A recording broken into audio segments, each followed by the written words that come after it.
Hello and welcome to ADHD Mums. In this podcast, we tackle the tough, often unspoken realities of motherhood, neurodiversity, and mental health. Hello and welcome to ADHD Mums. Today we have an episode on social exclusion, how and why it happens, and neurotypical parents.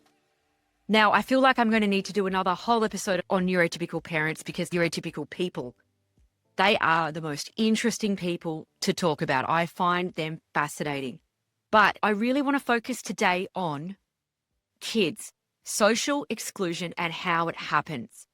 So I've really spoken openly about season 3 and that I really am sick of talking about awareness and how the system isn't built for us. Okay, but it was built a long time ago. So when are we going to rebuild it?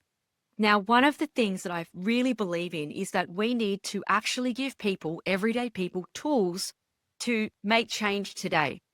I don't think we can wait for anybody else to create change for us. I think we need to move past awareness and get into what can we tangibly do to create change and a more inclusive environment in our day-to-day life.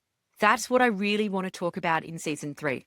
So many of us neurodivergent mums, ADHD mums, talk about our child not being invited to the party, why we're not in the group chat, why when you walk up to the school gate, you feel like everyone else knows what they're doing, but then you're standing back, you feel like you walk over, people don't want you there, you said something weird, you're feeling a lot of, let's say, that rejection, sensitivity, dysphoria, you're feeling super sensitive and feeling like there's social exclusion at play at school, and it's not just about the kids, it's with the parents.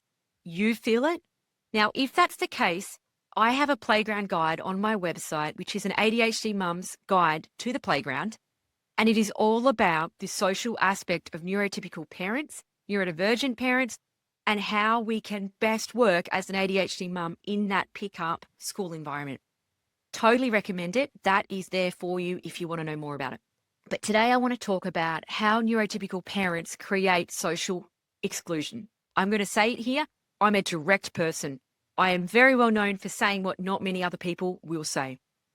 Now, this is not necessarily cruel from the neurotypical parent, and I'm not blaming them, to be clear, but it is hurting our kids, it's hurting us, and I want to talk about why it happens and how we can create change. Now, the research is really clear. I have all of the research in my show notes if you would like to have a look. What we do know, and the research backs us up, is that autistic and ADHD kids get invited to fewer birthday parties. They just do. They have fewer play dates.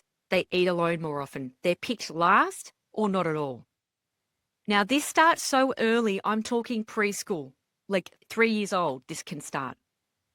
Now, studies don't always capture all of it, but what we also see every day that women report to me is that often there's exclusion with the parents too. Now, the research shows us, and again in the show notes, is that students' attitudes towards peers actually shows us that it's adults' attitudes, teachers and parents, that actually influence peer acceptance of students with disability more than the actual peers.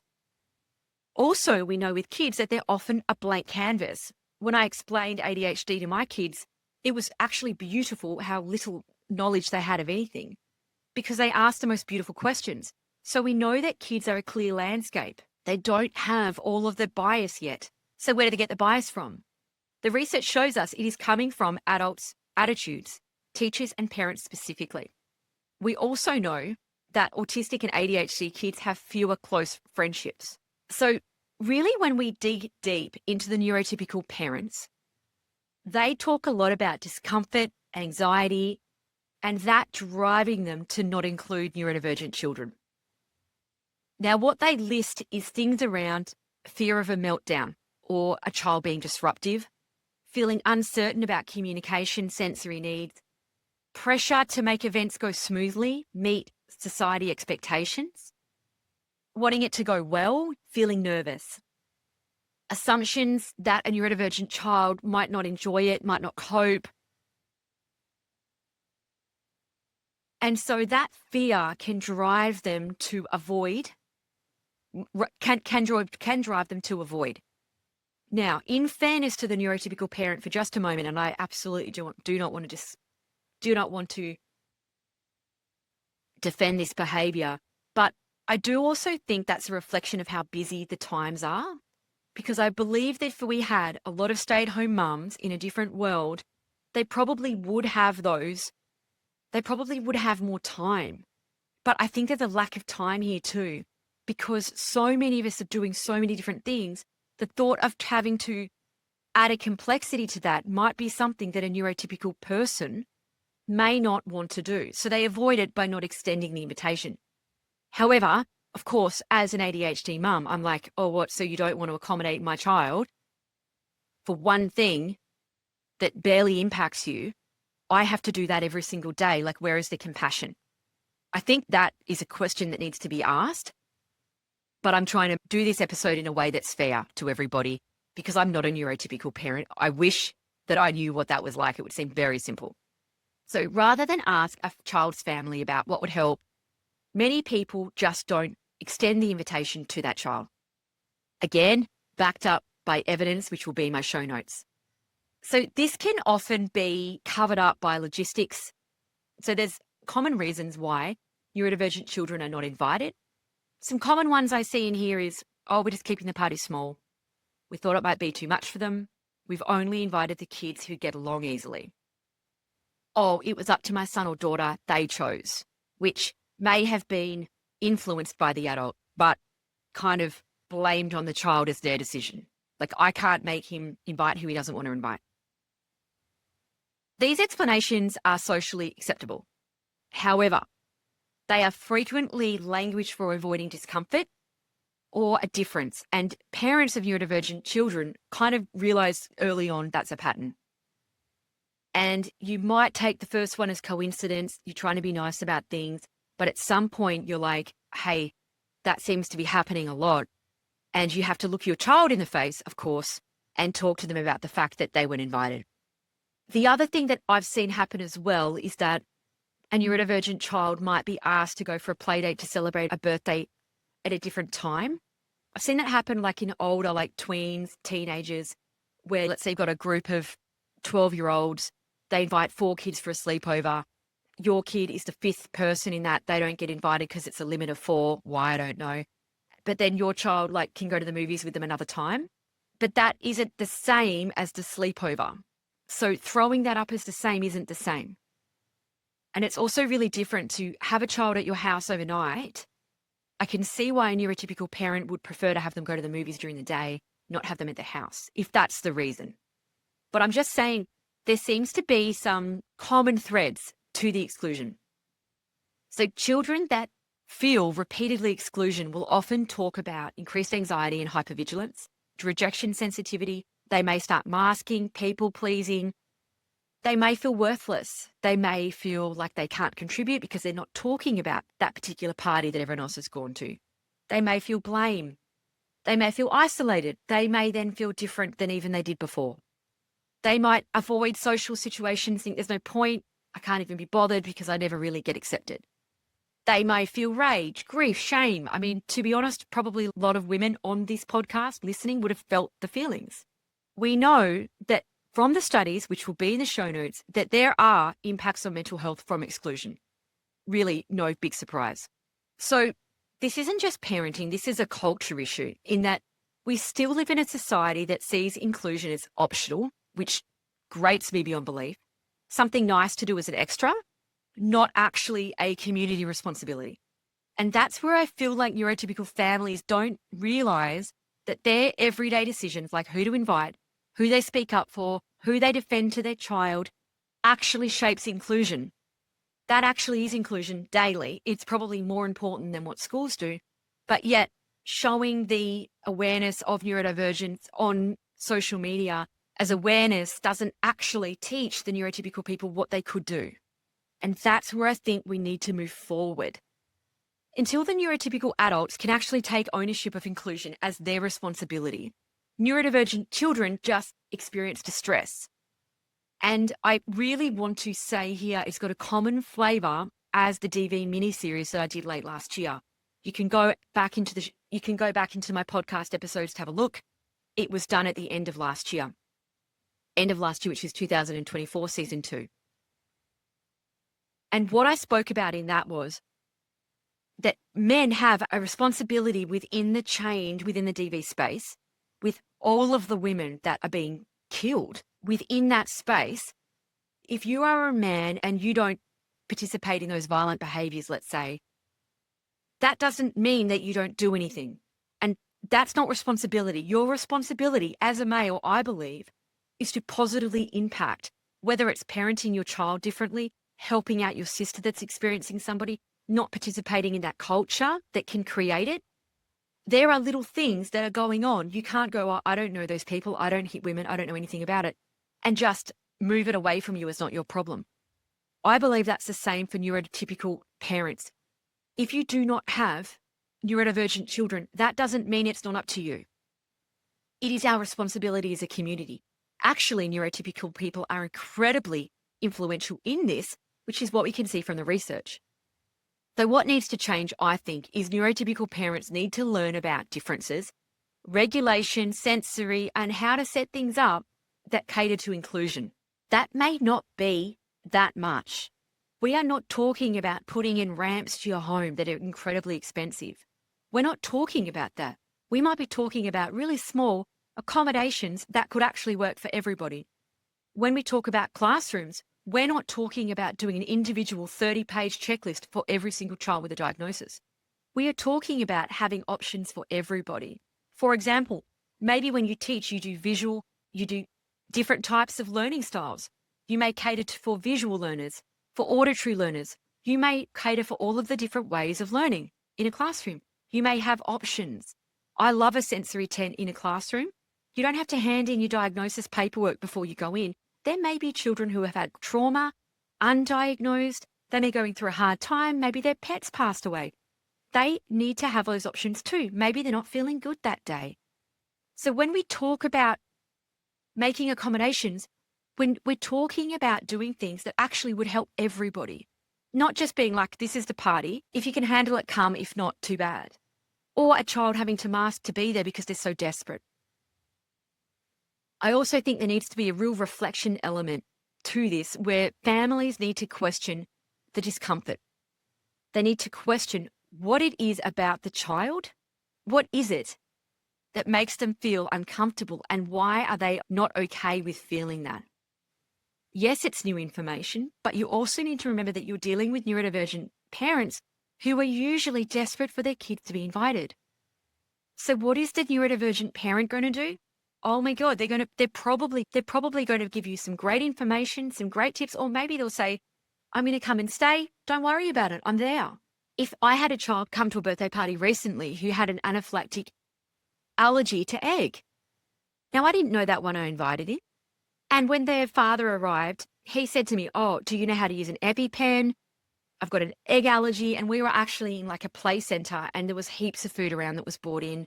I didn't know what was what. And there was like multiple parties going on. And I said to him, one, I've never used an EpiPen. Two, I don't know anything about egg allergies. Does he know what he can eat or does he not know what to eat? Like, where are we at with this? And then the father said, you know what, I'm just going to stay because I really want him to come. And I actually think in this environment, he may not know what he can and can't eat. And I was like, great, because I actually don't know. So if he had have told me in advance, I would have rung up the place, talked about what food was there, allergies, and had a bit of a protocol as to what to do. So a lot of the time, it doesn't mean that you can't include that person. I wouldn't have said to the boy with the egg allergy, well, you can't come because I don't know if there's egg there. That's not what I would do. I would then go and figure out what are the policy, how can we mitigate the risk, talk to the dad, figure it out and speak to the dad about it. He may say to me, actually, I prefer to stay if you've never used an EpiPen. Or I might say, hey, I'm queasy with needles. I can't do that. Would you be able to stay? But having that conversation is completely fine. I don't believe there's anything wrong with having that discussion. Now, the conversation really needs to be talked about at home because children copy how adults are and how they treat difference and how they treat people. That is copied. You cannot say be nice to people, but then also then be not nice to people. So you can't talk about being such a kind person at school and being a good friend, and then as soon as your friend leaves, just start whinging about them. That conversation needs to be that What you actually do is more important than what you say. So that conversation that you've had to make sure that child is included can also happen with the child whose birthday party it is, depending on how old the child is and how appropriate it is. But you might say, oh, that child's brain works a bit differently. I'm not sure if they'll be okay with the music. I'm not sure if they'll be okay with this. I'm just going to check in with their mum. Or you might say the same with the EpiPen. That child's got an egg allergy. I really need to figure out the birthday cake to accommodate for this request. Why is it not the same thing? Anyway, so the action would be to invite the child, to adapt, to check in, to follow up, to try again. Let's talk about some lived experiences for a moment. So I've got a couple of things that listeners have written in. If you would like to write in, you can always jump on my jot form in the show notes. It's called the listener form. And it's a jot form, and I will read out things and you can put anonymous or not. So I've got a couple of quotes here. First one is, the whole class was invited except my 7-year-old son. When I followed up, the parents said that they had forgotten, but then he was the only one left out. So that seemed like it wasn't true.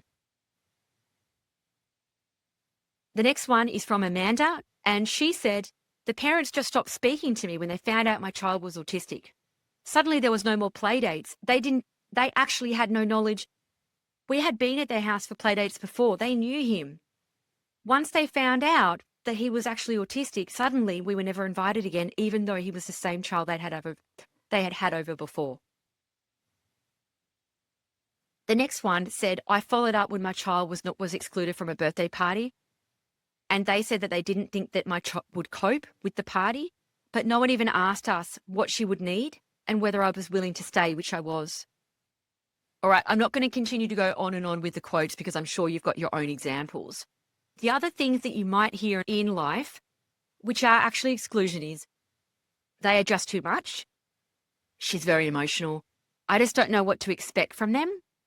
Meanwhile, your child might be asking why they weren't included. So, how do we know who neurotypical parents are in this dynamic? Because it can be really tricky. Now, obviously, I'm an autism and ADHD assessor, so I'm pretty good at spotting it now. I'm going to take you through what it will look like at a really basic level. If you would love to know more about neurotypical parents and kids, why we struggle to communicate with them, why they tend to exclude us, how it happens, please download my school pickup guide for ADHD mums. It's on the website. I'll put it in the show notes. Reason being is because I have written, well over 100 pages. It's like a whole novel around who the different types of parents are at pickup, how to talk to them, who to try to use your social battery on, who to bypass, what's important, and how to not come off like a bitch. So please go ahead and download that guide if you would like more information. I'm going to go over some basics. So, how do you spot a neurotypical parent? And how do you spot a neurotypical parent who would be more likely to exclude your child? 1, they keep their social circle tight and they make it hard to join. 2, they don't ask about your child's support needs. They just exclude. 3, they smile at drop-off, but they never follow through with a conversation, particularly if they know your child has got a diagnosis or has behaviours that I suppose you think they would know about. 4, they freeze when your child has a meltdown or if they see something that's out of the norm and then they don't speak to you again.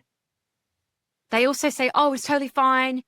My child is like that too. Ha, ha, ha, no worries at all. But you can see the silent judgment because she actively avoids you after that.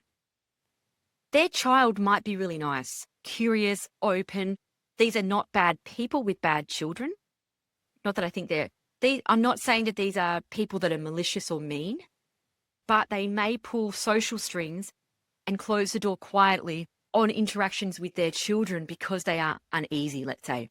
So these types of parents, often I would describe them as cold or boring, okay? Now, that's my personal opinion on how they come across to me. I've had to describe neurotypical people to my husband as boring and name people that are boring. So sometimes we can think to ourselves, was that me? Was I cold? Was I being too much? Did I offend them? Because they seemed cold. Sometimes you haven't done anything, but it feels cold because they're neurotypical. Now, neurotypical people are a fascinating bunch. I don't understand them. They have a social world that's really, I find, quite weird. They run on very much unspoken rules. There are so many subtle cues that don't make any sense. So it's like this emotional pacing where it's like they don't just sprint to the finish line where they get to actually share something important. They like run a cross-country race across all different landscapes very slowly until they eventually get to the part where they get to do some kind of self-disclosure. Whereas neurodivergent people are a bit more like, let's just sprint down the 100-meter track and then we can get to the part where we get to overshare and have a good laugh. Neurotypical people tend to take a long time to get to that point. That can feel really alien if you're neurodivergent. So it doesn't mean that neurotypical people aren't kind or they're mean or they're cold or they're boring. They're not, but they come across that way at times because the way that they operate socially is really different. So here's some common signs I've written down that you are interacting with a neurotypical parent. Number one, they value a very smooth social interaction. They like to do small talk. They like to have a polite laugh.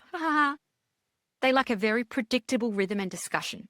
They will ask you very similar things that are also sometimes perceived as a neurodivergent person as very boring. They will rarely ask direct personal questions, and if you ask them, they may react really awkwardly. If you think, oh, I didn't realize that, if you think, oh, I asked them that and they were really awkward and weird about it, and that was not a big deal, then you might ask your best friend and they may say, that's totally not a big deal, but then both of you are ADHDs and you might not get why a neurotypical person was awkward when you jump to a direct personal question, because neurodivergent people often do that. Now, neurotypical people sometimes expect quite a consistent tone and mood. They expect that they don't really have fluctuating capability where they are really keen, chatty one day, excited, and then not the next at all. They are generally a bit more consistent and they kind of get confused if you're not consistent. So neurodivergent person, you might be chatty one day, quiet the next. Then they can think you're rude because you were quiet after you talked to them, and they're expecting the same level of interaction the next day. They also like to avoid conflict. They would prefer generally quiet exclusion instead of having a hard conversation. They value getting along, fitting in. That's more important to them than the content of the conversation. So I've been in trouble lots of times for saying things that I thought was helping somebody, like interrupting to say that detail isn't right. That's not the right day. That's actually not the right thing, because I think I'm helping them by correcting their information. That neurotypical people in that example would go along with the incorrect information, smile and nod, because they don't want to embarrass you and it's not socially acceptable. Whereas for a neurodivergent person, particularly someone who's autistic, they value having correct information. Neurotypical people also interpret eye contact, posture, tone, timing as kind of like social data, and they're expecting you to do similar to what they are doing. If you think about interactions you've had and you're unsure, think about interactions you've had where things have felt friendly but shallow. You're not sure of the interaction and you felt a bit confused. Or did I say something wrong and you don't know?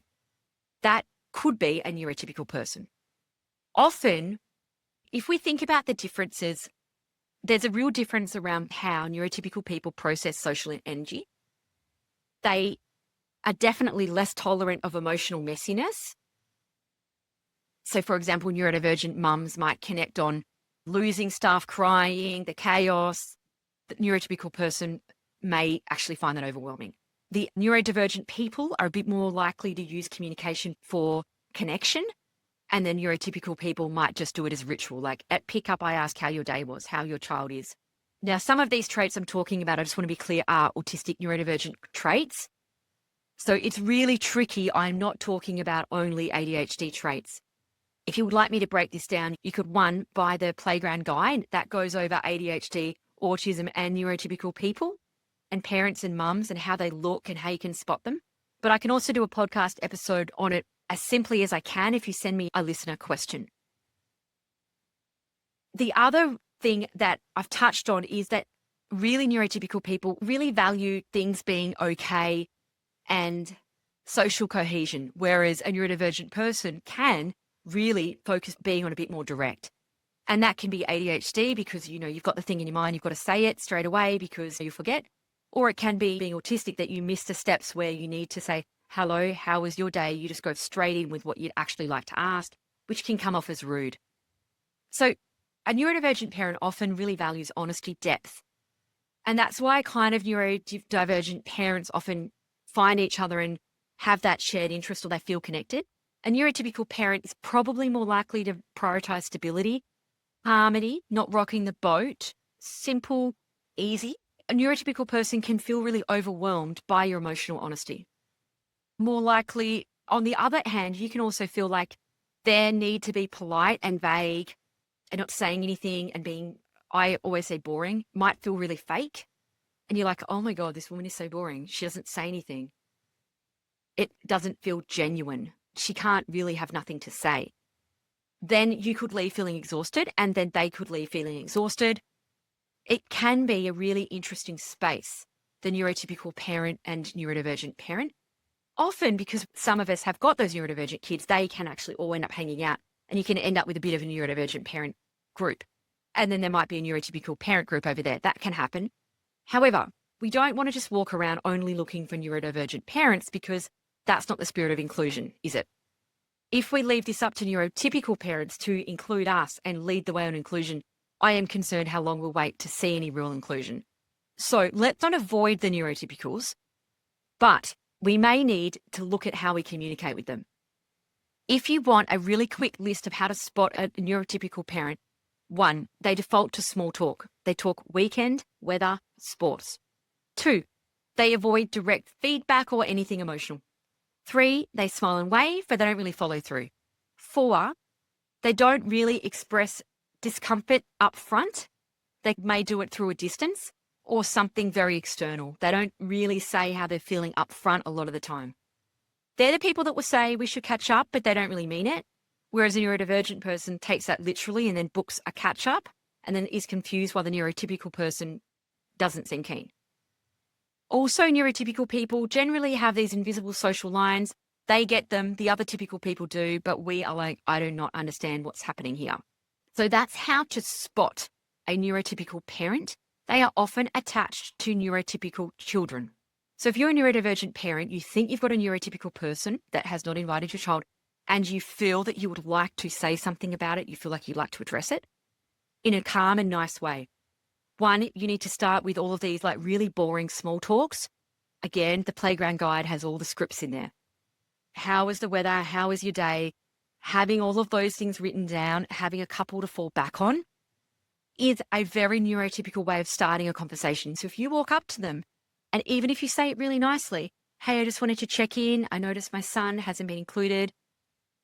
That is going to really spin them because they don't enjoy having conflict, especially with no softener. So you want to soften first. Then you could say something like, hey, I just want to check in.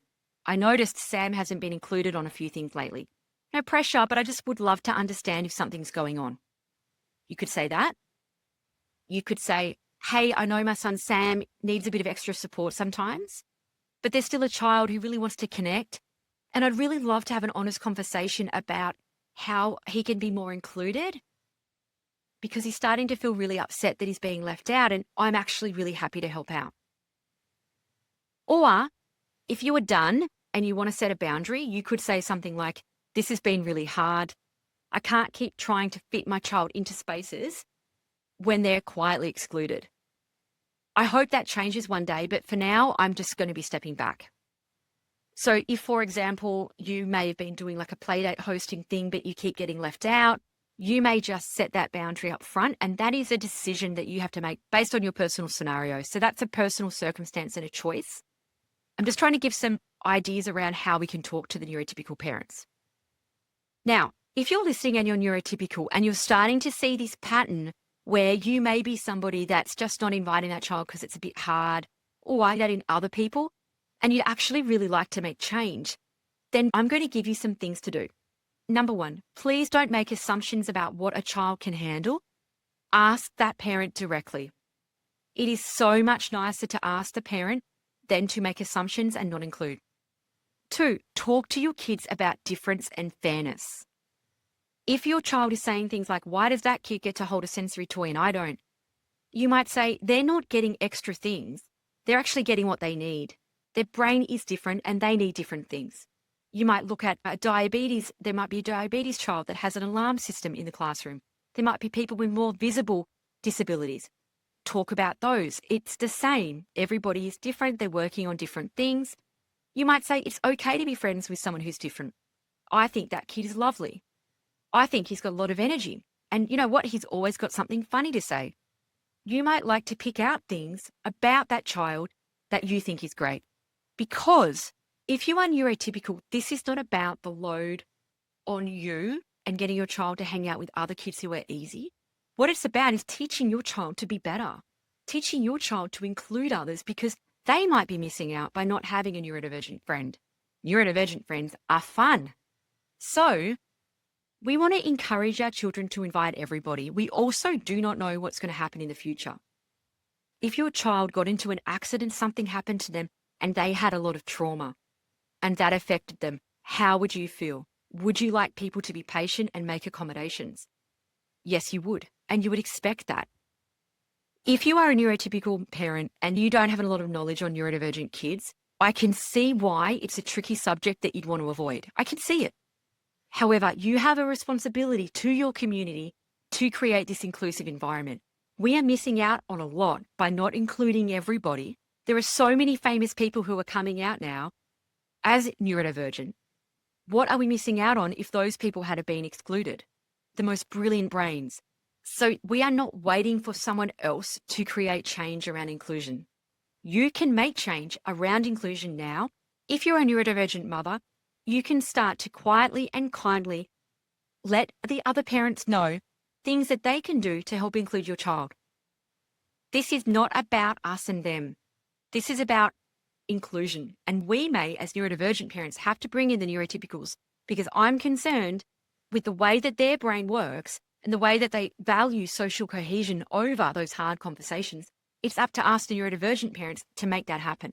So we need to practically show neurotypical parents what they can do to include everybody. We need to empower other neurodivergent parents to speak up. We need to back each other, encourage each other. And this is not in a way to create conflict. This is not an us and them. This is about true inclusion, which I believe is up to the neurodivergent parents to do. And the research shows us it's the neurotypical parents that are really creating some of these social exclusions. But we've also found that research is not about malicious, mean, cruel. They could be very well-meaning, but just don't understand. So let's help educate people kindly around inclusion to change the world for our kids. So this isn't just about birthday parties. It's about belonging. It's about our schools, and it's about our kids not being left out, because that becomes a story to them about their worth. And then that story that they carry can become too much because it's not true. They are not too much. They could be excluded and they could be included easily. And your child is not the problem. So inclusion is not a school policy. It's a social practice. It dies and lives in parents and what they do when no one's watching and what they say when no one's watching. You may find that they do not know what to say. Neurotypical parents may not know what to say to their children about the neurodivergent child who is behaving differently, let's say, or is getting some kind of accommodation at school. They may not know what to say, so they don't say anything. Now, that's not okay, but let's ask the neurodivergent parents, give them the script, show them, because that is true inclusion. And I think the neurodivergent mums are the ones that need to be the leaders in this front. Thank you so much for listening. I really hope that you enjoyed this episode. Please jump into the listener notes, go onto the Jot form, go into the Facebook group, share your experience. I very much believe in inclusion. I think it can happen. But what we need to do is stop talking about awareness and the system that doesn't work for us and start talking about what we can do to change it. And we don't have to be politicians to do that. The politicians are not doing a lot in this space, I don't believe. But the neurodivergent parents are. And we can make change, you can make change. Thank you so much for listening. I hope you enjoyed this. I know most of us listen while we're washing up, walking through the supermarket, or driving between school pickups. No pens, no paper, no time, just survival mode. And that's why I've made the $10 kit for this episode. Not as a bonus, but as a follow-through. It's the system, the script, or the worksheet that actually helps you implement what we talk about. ADHD friendly, ready to print, simple to use, and built for real life. Download it, use it, and let's take something off your plate today. If you want to hear the next episode the second it drops, hit follow. Season 3 is just getting started.